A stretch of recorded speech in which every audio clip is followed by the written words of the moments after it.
Hey, folks, welcome back to American Zarathustra, the Donald Kent channel.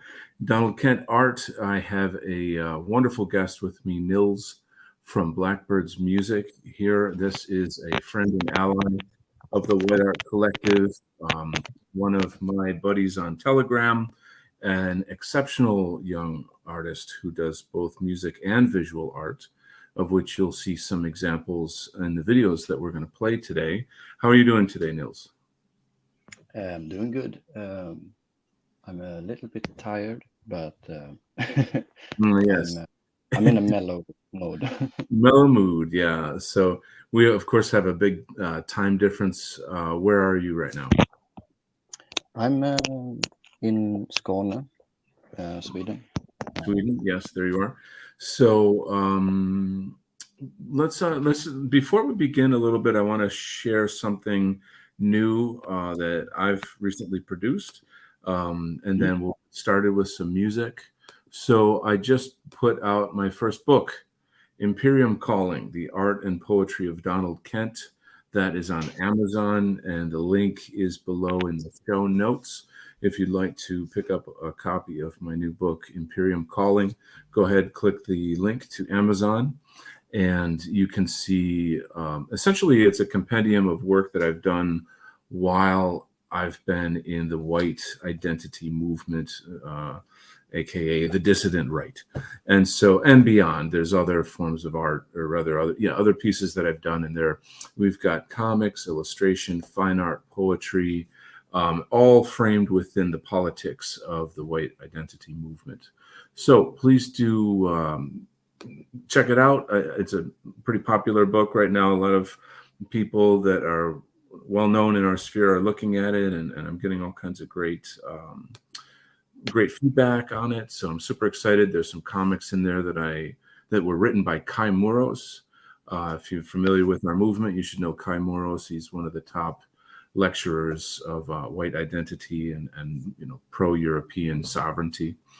But let's get back to the show at hand here. We've got some wonderful music from a very talented artist. Let's maybe first set the frame here.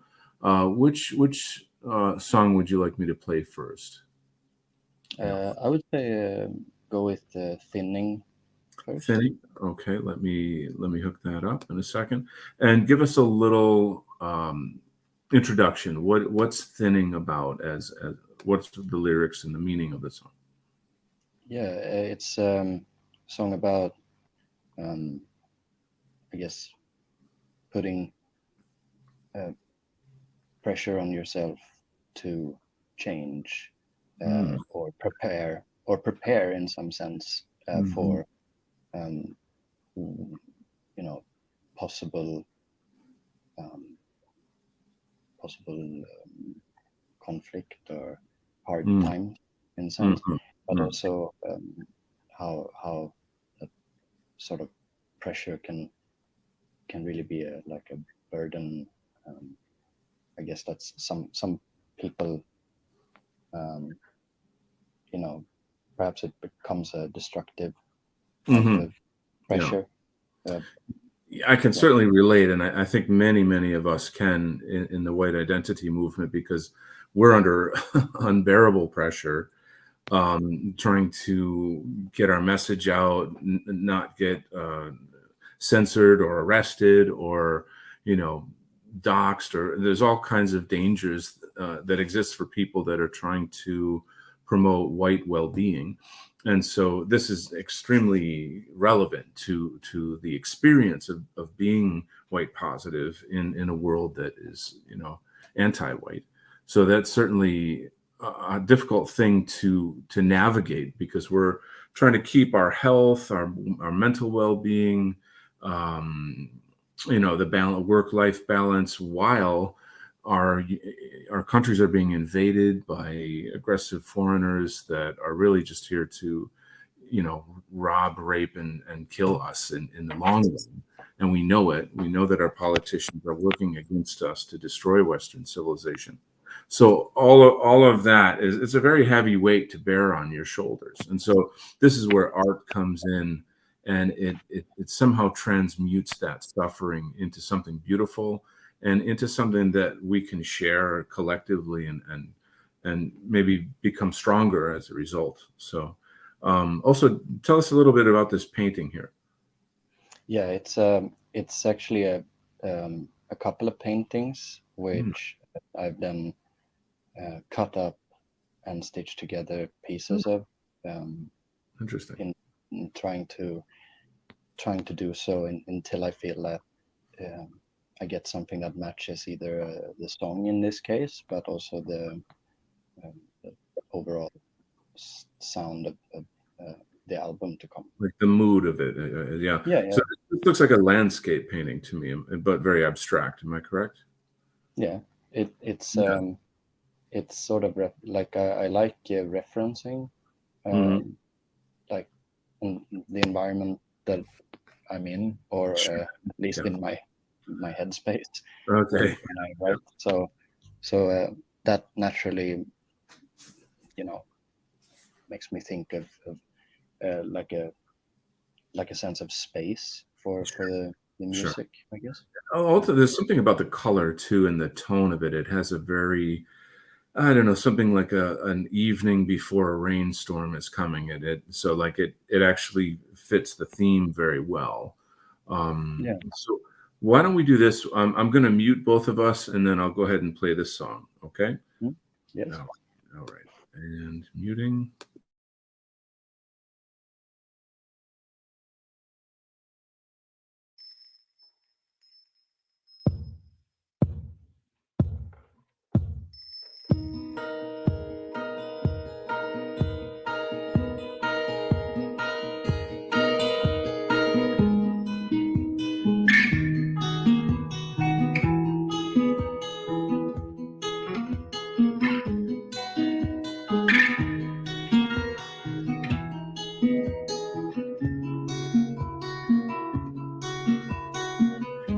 Spill clouds of thoughts into your dawn.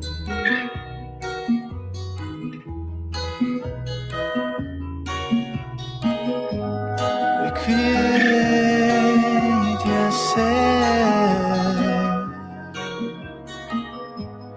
pushing on a weekend. Till the river wash all the grey lines away.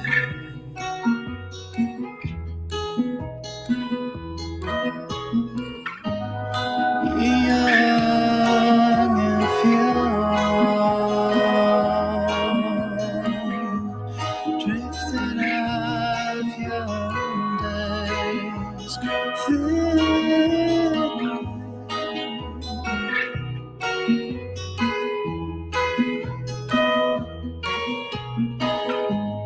Push away false hope.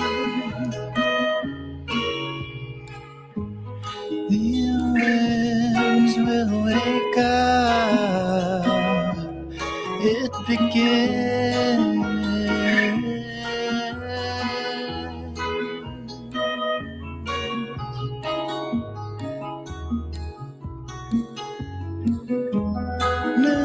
Northland and wild, seas beneath.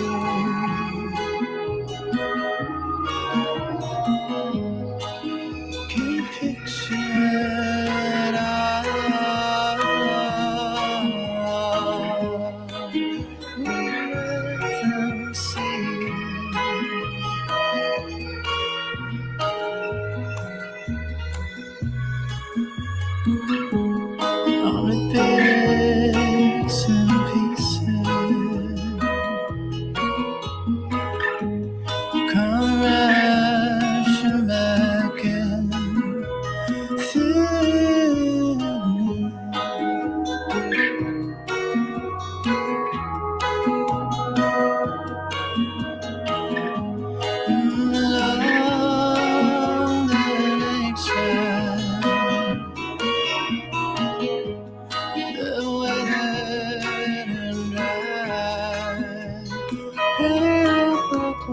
sky.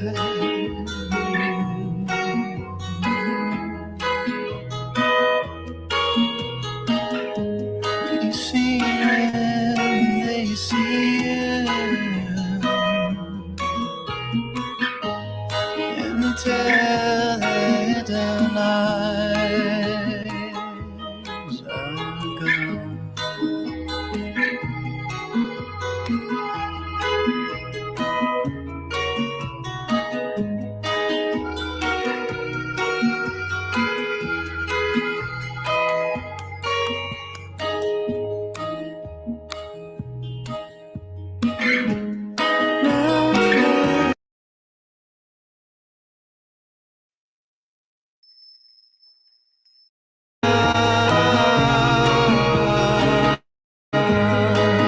See spinning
Wow.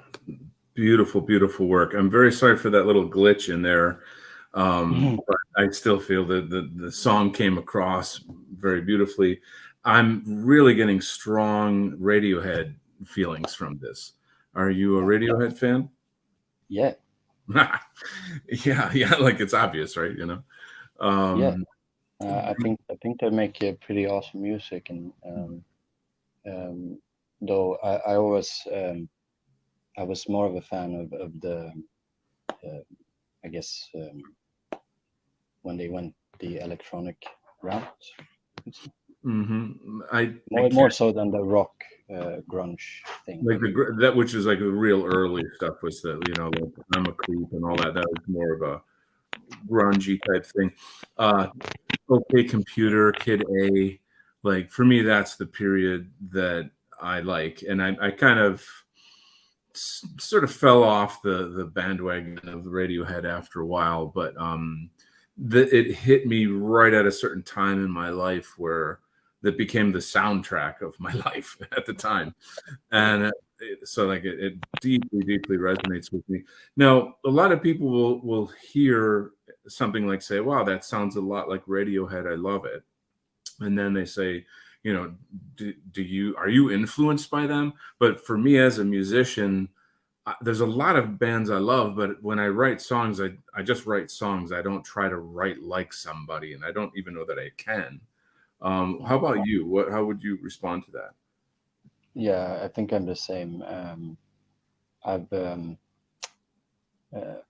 like developing within like music for me has always been about just I never really pushed to learn like technical stuff. I just play songs Yeah. a lot until, and then it's sort of like as you're having fun, Yeah. your skill increases in like in an in the background sort of. It's almost like you're learning something Yeah. while just having fun. You learn as you go, right? Now, tell me if you agree with this. And I feel that for some artists, certainly for myself, and probably for you, we, in a sense, we're kind of writing for ourselves, and then the audience is just witnessing it. You know, like I don't write songs. how do I say, like, I'm not trying to write a jingle to sell coffee or something, like I don't write in a style per se. Rather, I would, I resonate with certain sounds, and then I think, oh God, that's very beautiful. It would be the great backdrop for these ideas, which is, whether it's, like broken heart, or like take down the government, or whatever the feelings are, Um, so I don't Yeah, know. What's your take on that? yeah, I agree. I try to make every song like my favorite one. Mm-hmm. Not just in terms of the favorite songs that I've made, Yeah, but in terms of like what would I want to hear, there you go. what would I want to listen to. There you go. So because I think there's a good. I've never made a song that isn't like something that would crop up in like my own mix or Mm, playlist or yeah, something like that, there you go. because it's you know why would I do that? Why would I make music that is actively like something that I wouldn't like? Of Uh, course. you know, I think uh, there's something to say for this process as well, that art, in maybe the purest sense, is very organic. Now, it's not advertisement, right? And I mean, there are songwriters that are really good at, say, making Broadway show tunes, or yeah, specific type of like there, rock, hard rock that's like for jamming out, or who knows what, maybe really good dance beats for house music or something.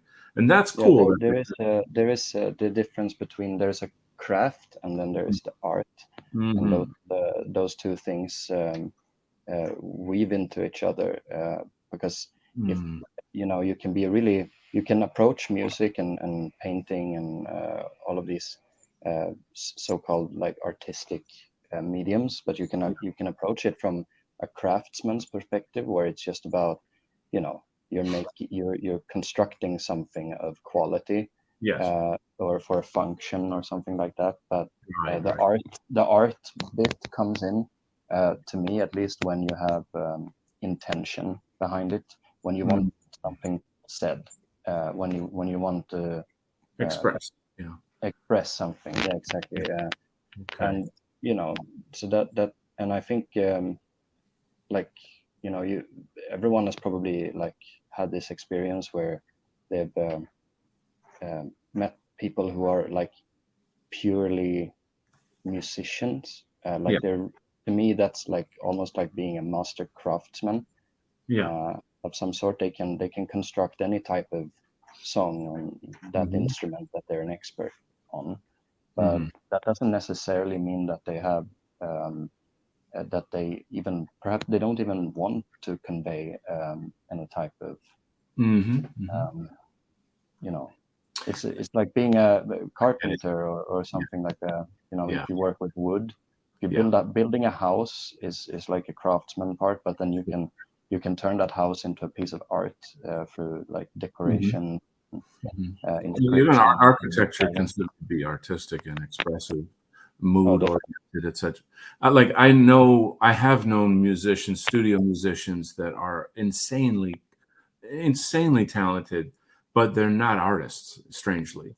Like, Yeah, I'd be like, okay, well, show me one of your songs. And like, what do you mean?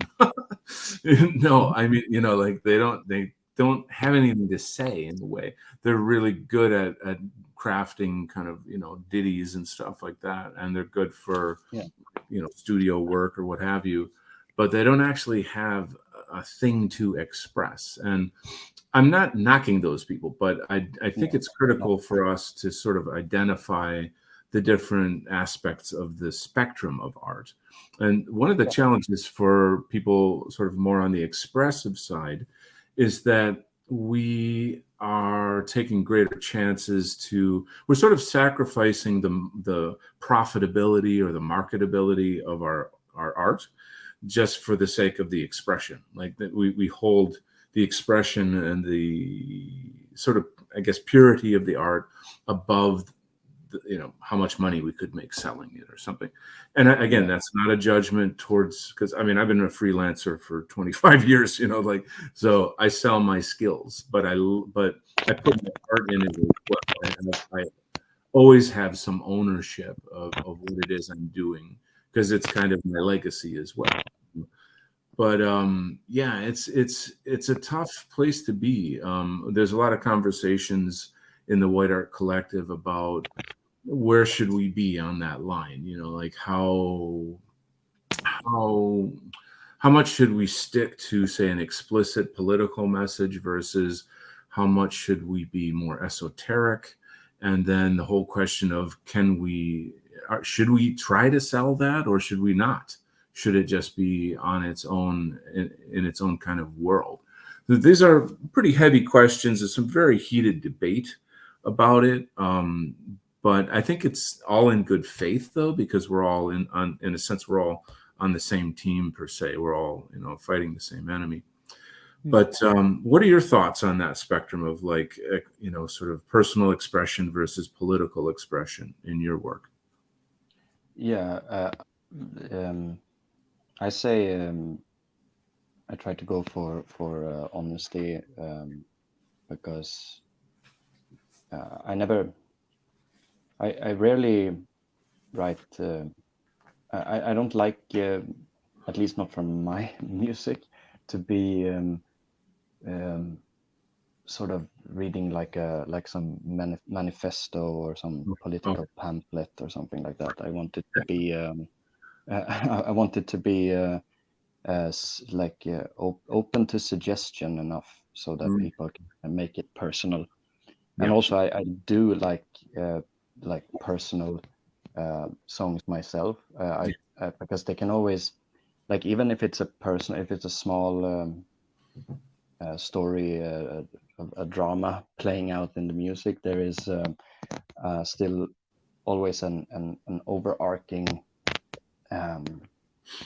you could say, time and place, where that they, sort of, it becomes like a microcosm, like a small pocket of various emotions, but it's put in the time and space of, like, the present, in for ourselves, when the music is released, when it's experienced by folks, and also the overarching narrative of perhaps the album as well. Right. So all of that sort of makes it. That's why I think it's more interesting to, like, look at the particular, rather than the you could say, like, I guess the microcosm is very interesting to me, and then you also have the fantasy aspect of it. To me, it's like I inject lots, like, even if it's might be rooted in something that is an experience that I've had, over time, I find that all my lyrics become more and more fantastical, and you could say made up, but also I'm just trying to use just, it's fiction in many ways, but fiction can tell truths. Now, music itself, and your music very much, it kind of stops time. I feel there's something hypnotic about it, and it maybe it punctuates time.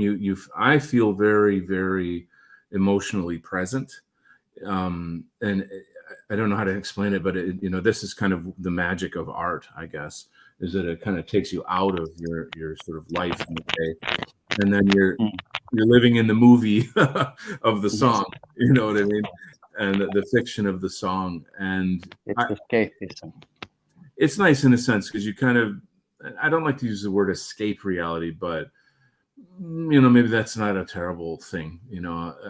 There's something emotionally nourishing and nurturing about that. I mean, it is escapism, but it can also be. I find that there's a difference between some music.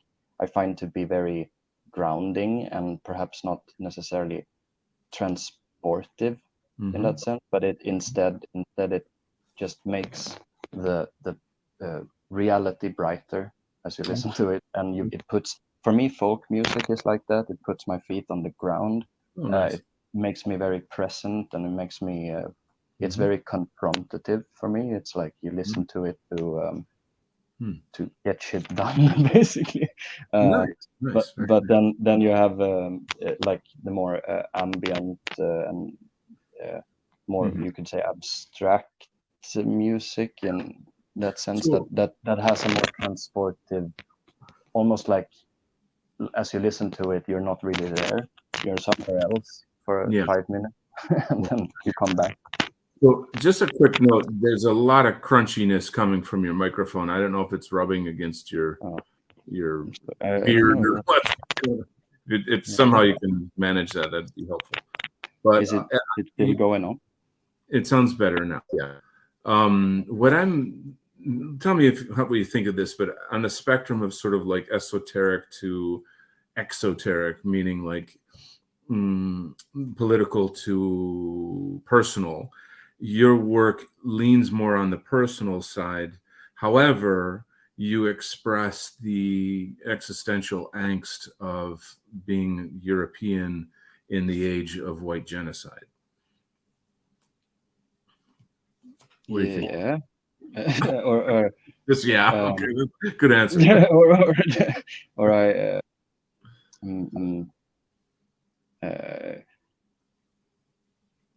yeah, I guess there is a lot of like fear in the music. A lot about stuff like I see a bunch of weird shit that I can't really it's not concrete, but there are these clouds of worry on the horizon that influence the music, usually again in a very fantastical way. It becomes dystopian fiction almost, where I that's how I want it to be as well, because I don't like I said, I don't want it to be too say on the nose in that sense. Well, let's listen to another song here. We have a song called 9 Nights that goes into another song called Blackbirds. Could you give us a little intro to this? Yeah, I used to joke and say that 9 Nights was my Christmas song, because a Yule song, because it was I think I made it around that time. I was sitting on and it was actually made by I made a bad attempt to record a song, and I wasn't satisfied with it, so I just sat around and chopped up all the sounds in the computer, and then it started to sound cool, you know. So nice. That's cool. Yeah, and then I had at the time of recording this all of these songs, it was winter, and I was between making the music, I was listening to Millennial, I think. Great. Also Wolves. Yeah, I've been on that show actually. Fun. Yeah, and consuming a lot of just I guess you could say dissident content, podcasts, and various things. So sometimes something would jump out at me from a video or podcast. So I used a sample here from Survive the Jive. Nice.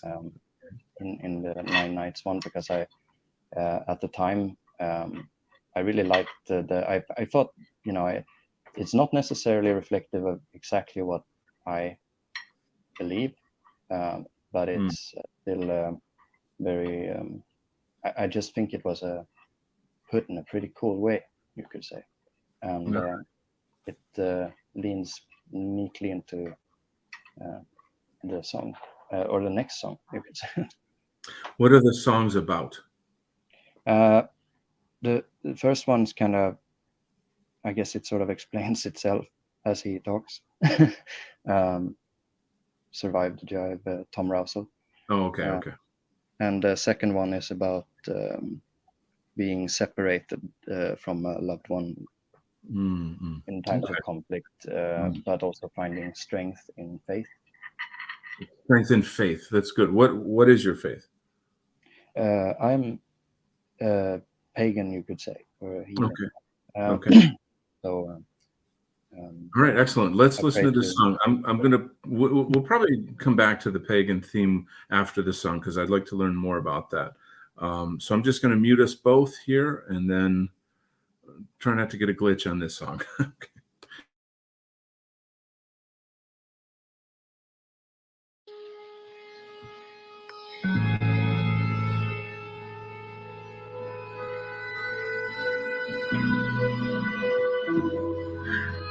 My belief is that the origin of this deity is something like Braspati in Hinduism. Braspati is like a divine priest.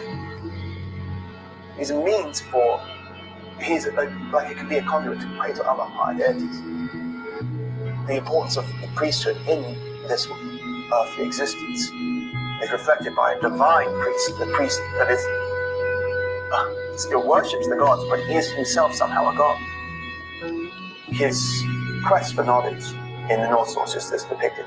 He makes a sacrifice to himself. I know I hung on that windy tree for 9 nights, myself to myself.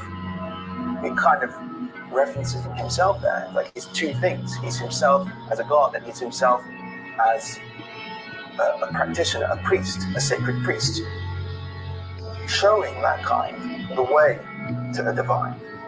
He is the one who reveals the runes to mankind. He is the one who reveals the method of sacrifice, of hanging sacrifice. So you can worship him as a god, but he himself is, in fact, a way to God. That is the function of him.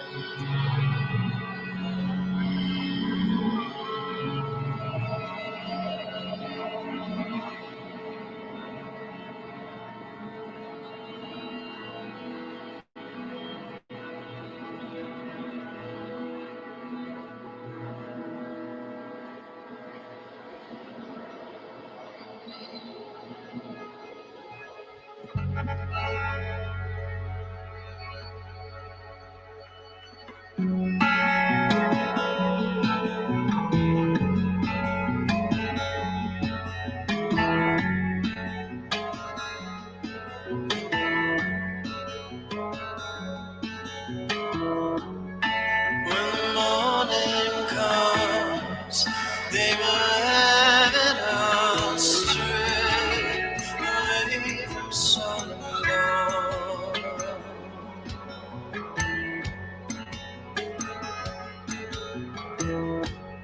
We must part ways, love, once they get off our tail. I'll see you in this war.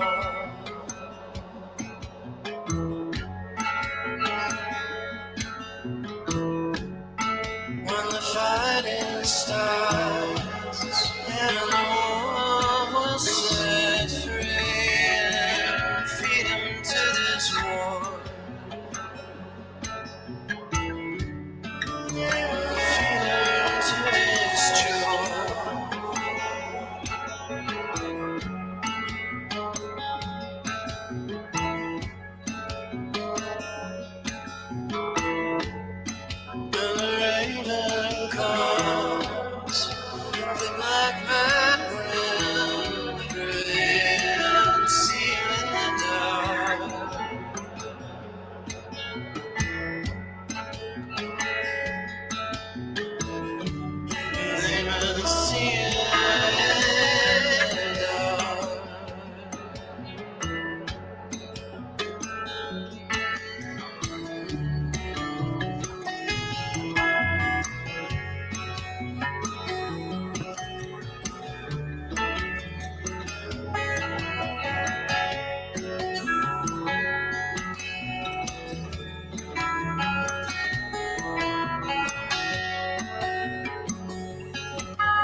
Absolutely stunning.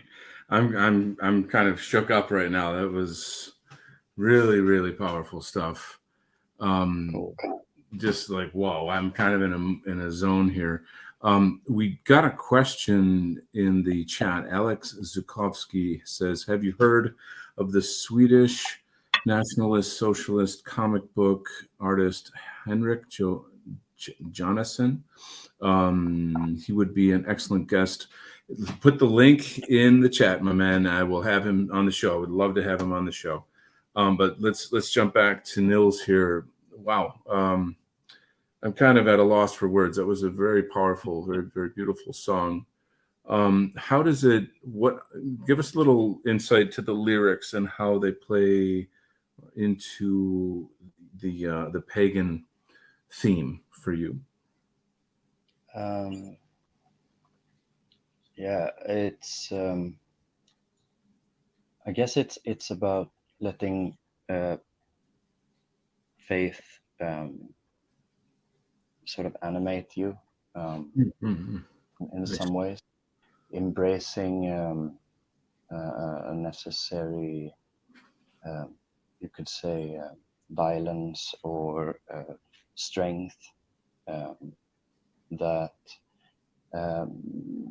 you know will be required in you know, when you're cornered, sort of, and you're no way out of a situation, or perhaps, you know, if war is upon you, you'll have to draw strength from something at least. And I think that for most people, you know, that'll be religion in some capacity. Even for people who are perhaps proclaimed atheist, they will still draw something from somewhere. that I would think so. that is I don't know where atheists. I call them faitheists. That's a cool. I have to copyright that. I don't know where atheists draw their strength from. To be honest, from science, maybe. I don't know. That's a tough. Yeah. I think those like a lot of things go away when you're in that sort of right. There's an expression, there's no atheists in foxholes, which would be like, I don't know, if you know that word foxhole, it's the hole you dig that you shoot your gun from when you're in war. Like in World War I, the trenches were like foxholes, and you know, when you could die then suddenly. But in the beginning of the songs here, there was this discussion about the divine priest, the high priest, about Odin hanging from the tree for 9 days in order to, and you really could fill in better here if Dave Martell chime in on this. He hangs from the world tree for 9 nights, and in order to gain the knowledge of the runes and magic and wisdom. It's but it is a really famous passage, I guess, from the old texts, where he the idea of making that sort of sacrifice, I think really also becomes very, you could say, like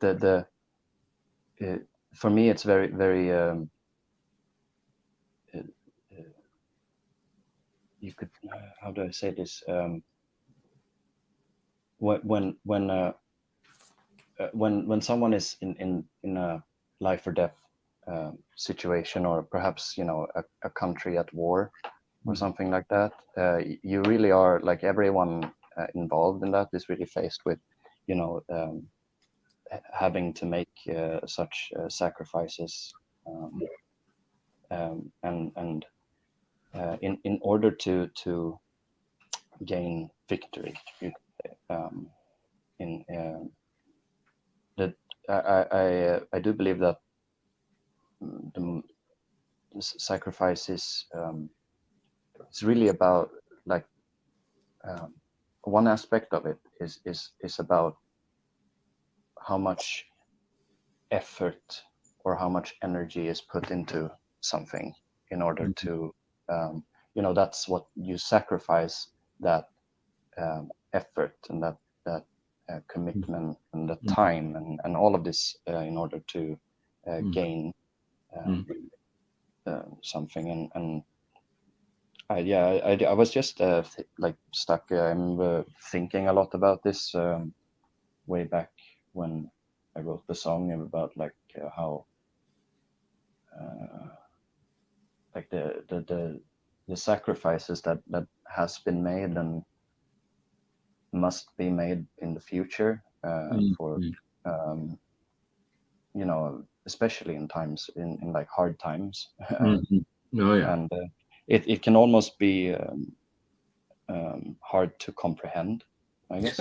Yes, definitely. Like the because we still have at least many of us have still a level of comfort that is you could say that sometimes perhaps destructive, but it's also very much a luxury. Oh yeah, for sure.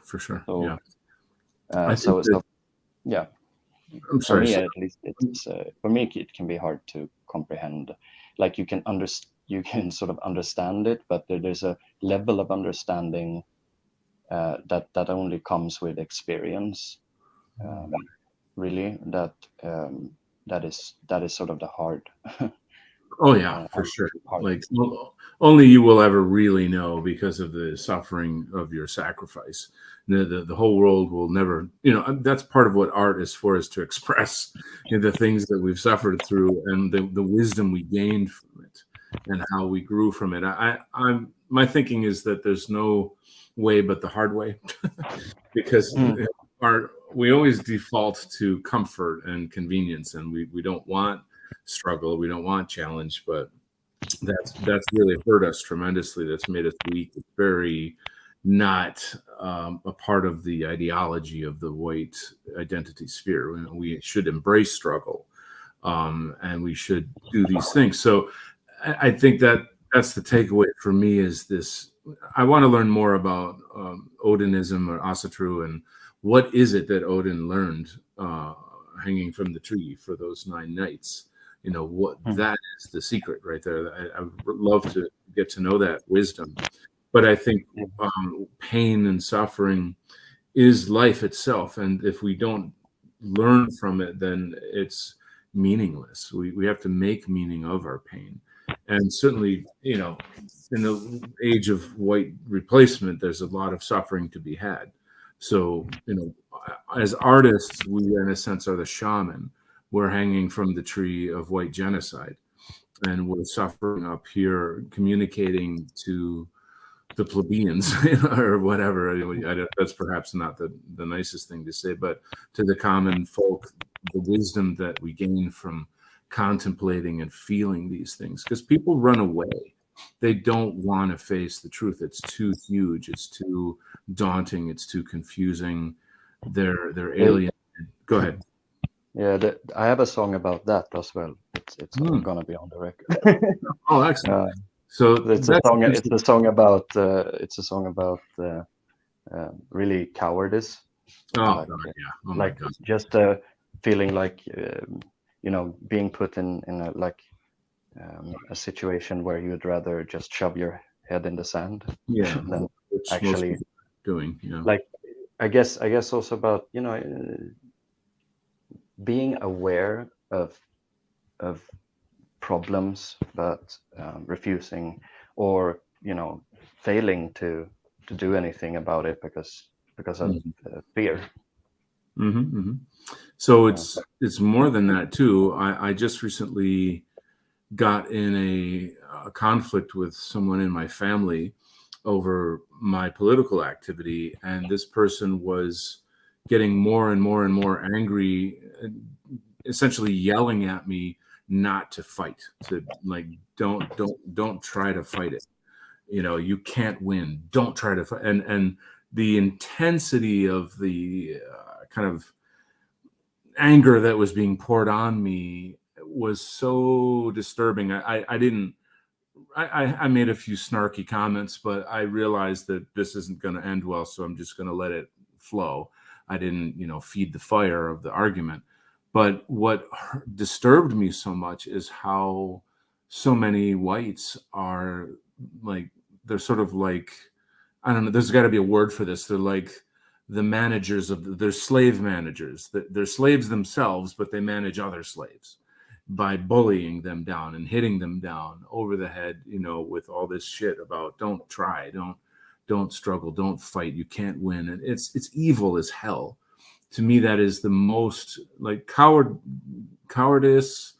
is understandable, but to enforce cowardice is deplorable. It's disgusting and like, I don't want to go down there, but you understand what I'm saying. So, like, not only do we have the fear of, like, what, the situation that we're in demographically, politically, etc., but the fear of our own people bullying us, and like the dangers, of course, in Europe is far worse, and it's changing in America now as well. So I'm going to have to, America's going to be like Denmark, UK, France, probably within the next couple of years, as far as like draconian laws to stop people from rebelling against white genocide.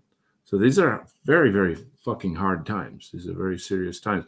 And artists, I think, have this kind of role to express that and to, pass on some wisdom and leave a legacy and help to build the way for the next generation and stuff.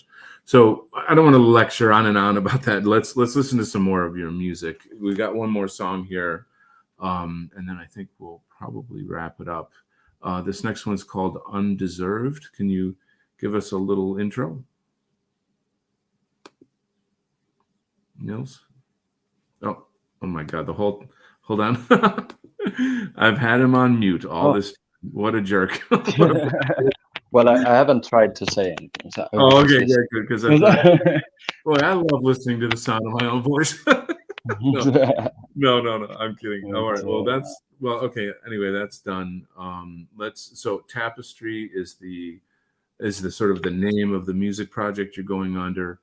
Undeserved is the next. This is like a live clip that's sort of a sneak preview of one of the songs on your new album. Tell us about. This was played. I think it was Jeff who played it on a stream. On the White Art Collective stream. Yeah, like the studio version, I guess. Studio version, the house, my home studio, it's just in the house. Right. Yeah. But it's still. This is a version where I play it live, sort of in the living room. Yes, in your studio there, by the light. Is that a painting on the wall there? It looks like you've got a painting in process there. Yeah, there's a lot of weird paintings that I did when I was bored. Oh, okay. All right. Well, let's. What's the song about, though? Can you give us a little idea? It's a sort of love song, but about codependence and gratefulness, I guess.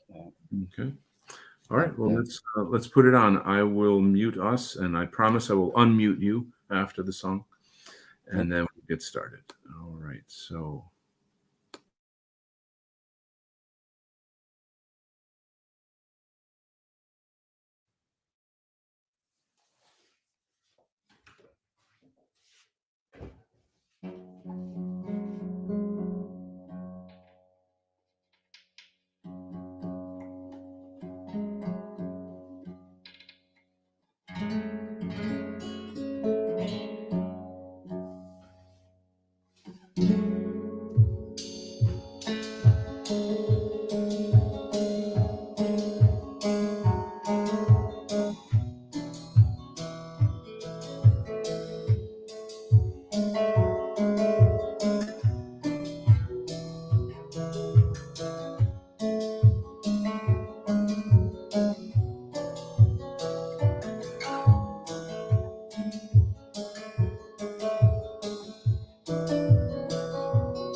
So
sweet and innocent. If you was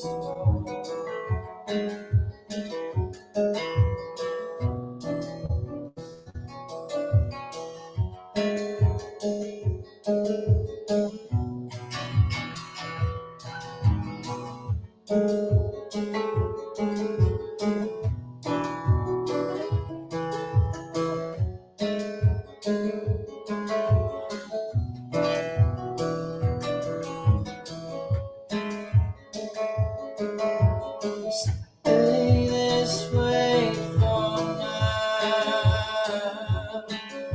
Don't wake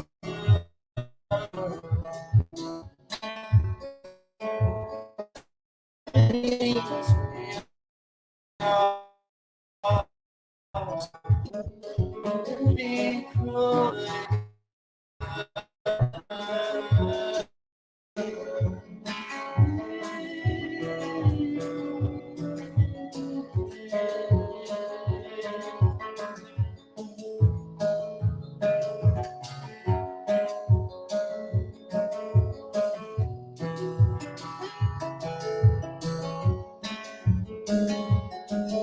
I need to leave, but it's not my way.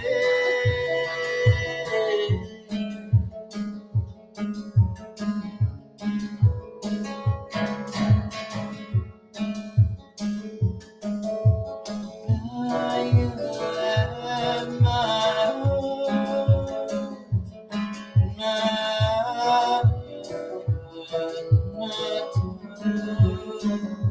and if I'm falling, you're falling too. And I follow you.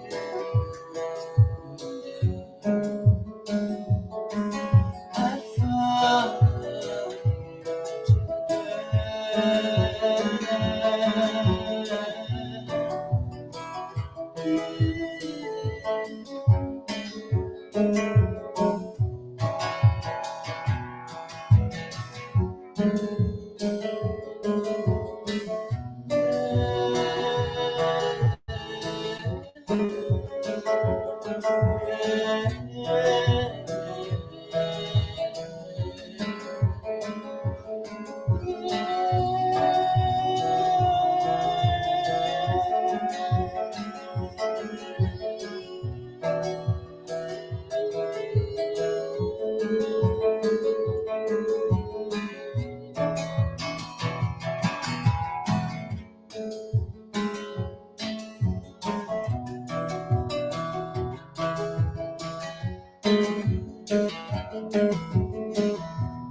Hello.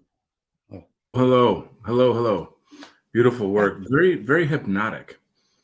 Um, yeah, it's kind of like you get into these. I mean, I don't know about all the songs that you write, but there seems to be a hypnotic quality to the songs I've heard, or that's what I associate you with. Um, yeah, I do like you? that stuff. Oh yeah, I think as far as being a musician, it's like an anchor, and it allows you to kind of float a bit. You can improvise a lot, and Yes. within the framework of sort of a repetitive loop. Um, so by repetitive, I don't mean that it's like, oh, this is boring, but Oh rather no. it's hypnotic repetitive. So that's a good thing. Do you use a special tuning on your guitar? Like I was looking at the chord structures. I don't know what do you just kind of invent chords, or how do you work? Yeah, I guess I find the, in this case there is no like special tuning other than the whole guitar is tuned up. Oh, I don't know exactly how mhm. much higher because I didn't have a capo Oh, right. at the moment at the time, and also I tried to on some songs I tuned the guitar with the drum machine so that certain percussions would be I somewhat understand. Right, I on the. understand. Beautiful work. Very, very lovely stuff. So, when is the whole album coming out, and where can people find it? Hmm. Uh, I don't know exactly when the whole thing is coming out. Like, but I'll release it. I'll release a few more. Hmm. You could say, calling them singles, but it's more like I'll gradually release a few more, and I'll drop the whole thing soon. Excellent. And you're Yeah. at Blackbirds Music on YouTube, correct? Yeah, now it's just Tapestry Oh, actually. Tapestry. That's it. Tapestry Music, or Yeah, I think that's the. I okay. recently just switched, so Okay. let me Gotcha. double check for safety measures. Cool. But And where can people find you on Telegram? they can find me at then it's at Blackbirds Music Blackbirds as Music. one Excellent. word. Yeah, Very good. Very and good. we have at Tapestry Music is on YouTube. Marvelous, marvelous. So this was a really fun show. I enjoyed it a lot. Thank you so much for coming on Yeah. and being part of my art world here as well. I'm sure we'll have Mhm. you on in the future again. Um, just any last words before I close it out? No, stay struggling. Stay I frosty. guess. Stay Yeah, frosty. man. Right? Okay. So last thing here is my new book is out, Imperium Calling: The Art and Poetry of Donald Kent. The link is in the bio. You can pick it up on Amazon. It's a compendium of my poetry and art during the time that I've worked in the dissident right, the white positive sphere. So please subscribe to this channel and share with your networks. And thank you very, very much for joining us today. And definitely follow Blackbird Music. Have a wonderful day. Take care. Bye.